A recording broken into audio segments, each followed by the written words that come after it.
Alright మనము దృశ్యాలు కూడా చూస్తున్నాం. రావల్పిండిలో పేలుళ్లకు సంబంధించిన దృశ్యాలు, అదేవిధంగా లాహోర్ లో పేలుళ్లకు సంబంధించిన దృశ్యాలను కూడా మనం చూడొచ్చు. కాశ్మీర్లోని ఎల్ఓసిలో కాల్పులకు తెగబడింది. పాక్ నియంత్రణ రేఖ వెంబడి పాక్ సైన్యం కాల్పులు జరుపుతూనే ఉన్నాయి. భారత పోస్టులపై భారీగా కాల్పులు జరిగాయి. పిఓకే నుండి కాల్పులు జరుపుతోంది పాక్ సైన్యం. పంజాబ్ లోని పలు ప్రాంతాలపై పాక్ దాడులు జరిగాయి. లుధియానా ప్రాంతంలో భారీ పేలుళ్లు జరిగాయి.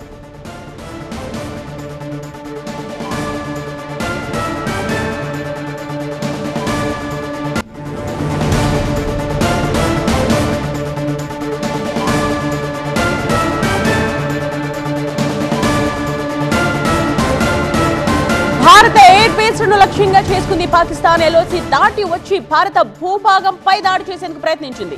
ఎయిర్ ఫోర్స్ జెట్స్ తో భారత్ పై దాడికి ప్రయత్నించింది. పాక్ దాడులను సమర్థవంతంగా తిప్పికొడుతోంది భారత సైన్యం.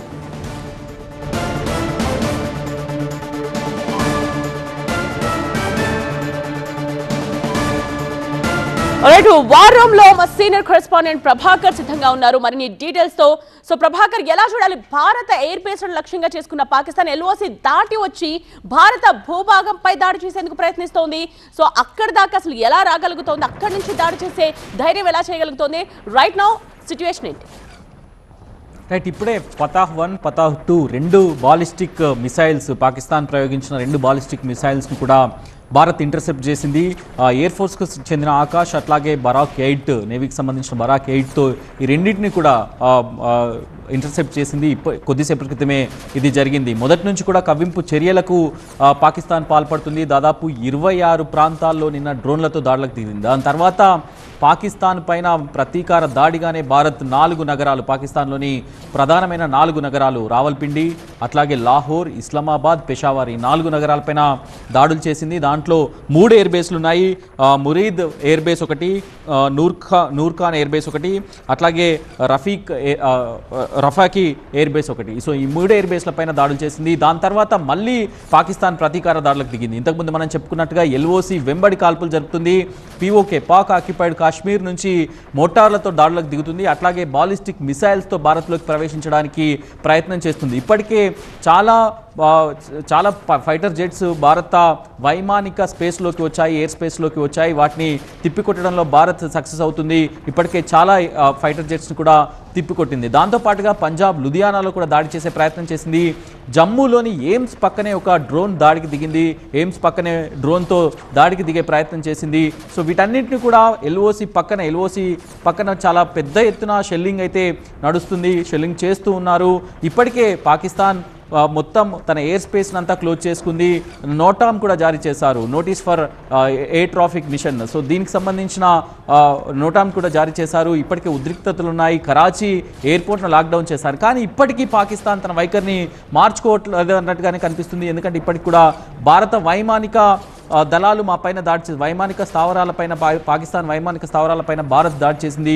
3 వైమానిక స్థావరాలపైన భారత్ దాడి చేసింది. కానీ మాకు ఏం జరగలేదంటూ కూడా డీజీ, అక్కడున్న డీజీ ఇంటర్సెప్టర్ డీజీ కూడా చెప్తున్నారు. సో మొత్తానికైతే ఇంకా పాకిస్తాన్ తన కవ్వింపు చర్యలకు దిగుతూనే ఉంది. పాకిస్తాన్ తన కవ్వింపు చర్యలకు పాల్పడుతూనే ఉంది. అటు బాలిస్టిక్ మిసైల్స్తో, డ్రోన్లతో, ఇటు షెల్లింగ్తో ఏ విధంగా సాధ్యమైతే ఆ విధంగా ఇంకా కూడా దాడులకు దిగుతూనే ఉంది.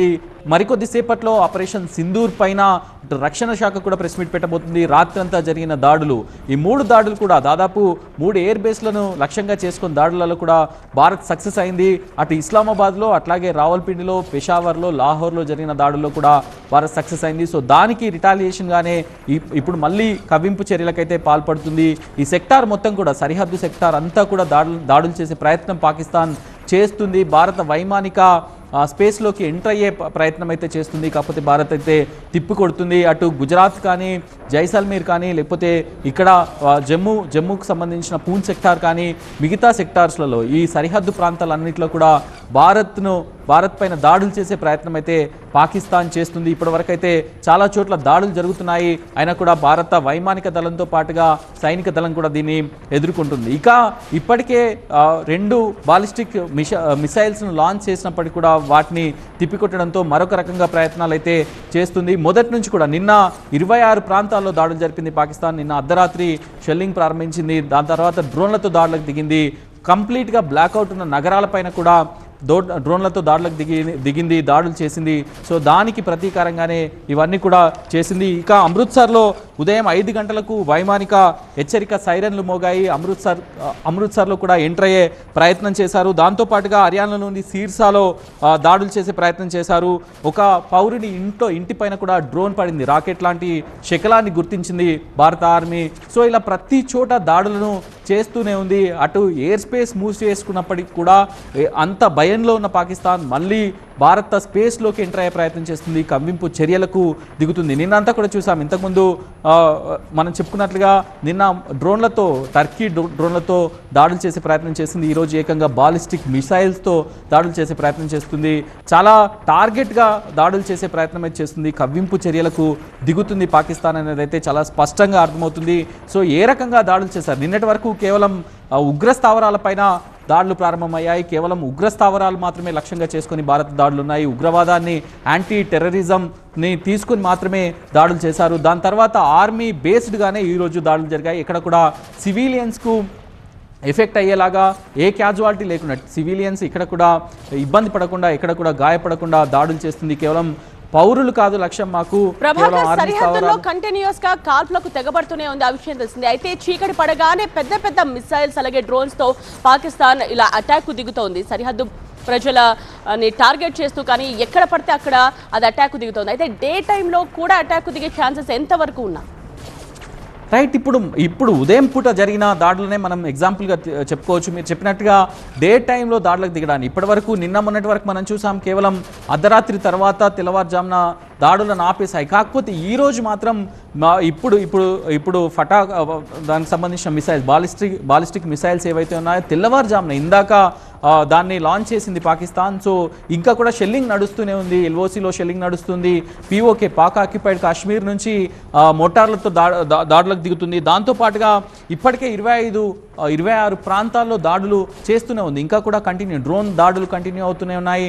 పంజాబ్ లుధియానాలో 5 గంటల ప్రాంతంలో, ఉదయం 5 గంటల ప్రాంతంలో ఒక పేలుడు సంభవించింది. ఇంకా దాని గురించిన కన్ఫర్మేషన్ రావాల్సి ఉంది.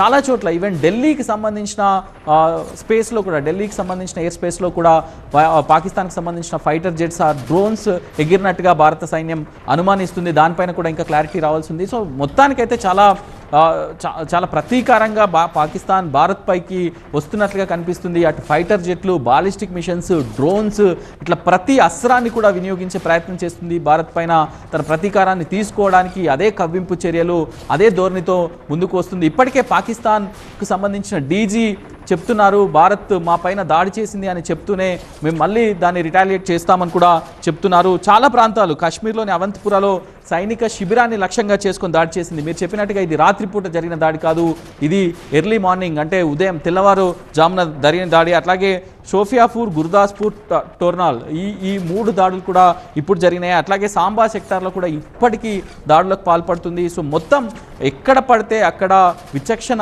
రహితంగా కాల్పులకు తెగబడుతుంది. నియంత్రణ రేఖను దాటుకొని వచ్చే ప్రయత్నం అయితే చేస్తుంది.